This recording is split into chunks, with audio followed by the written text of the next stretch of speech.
La couche d'ozone, étudiée depuis plus de 30 ans, retrouvera son niveau d'avant 1980 d'ici 2050, selon les Nations Unies. La couche d'ozone est une couche protectrice située dans la stratosphère terrestre, entre 20 et 50 km d'altitude.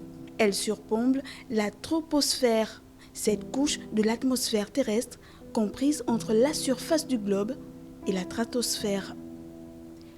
La couche d'ozone possède une forte concentration en ozone, un gaz qui agit comme un filtre de protection face au rayonnement ultraviolet venant du soleil. Si l'ozone est nocif lorsqu'il provient des émanations des véhicules dans nos villes, il devient notre protecteur lorsqu'il se retrouve dans la stratosphère. Sans lui, nous serions exposés à des doses de rayonnement ultraviolet incompatibles avec la vie et la Terre serait un monde stérile.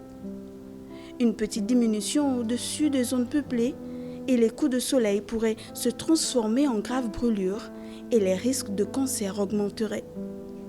Pour faire plus dramatique, sans elle, il n'y aurait ni plantes, ni animaux, ni êtres humains. Mais peut-être avez-vous déjà entendu parler des trous dans la couche d'ozone. Depuis les années 1970, chaque printemps, des scientifiques observent une diminution de la moitié de la couche d'ozone au-dessus du pôle sud.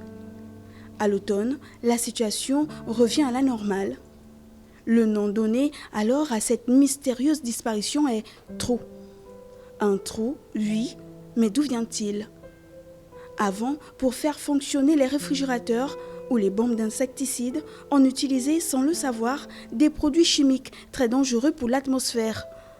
Ces produits se transforment en d'autres substances chimiques qui détruisent l'ozone et cette transformation a lieu à des températures extrêmement froides, comme celles mesurées au pôle l'hiver.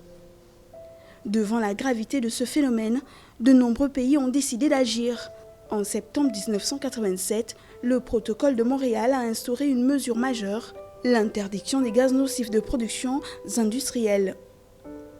Le hic, ce que des scientifiques considèrent aujourd'hui qu'il faudra attendre 2065 pour que la couche d'ozone retrouve son ère initiale. Car les gaz nocifs de production industrielle mettent environ de 50 à 100 ans pour disparaître complètement de l'atmosphère terrestre.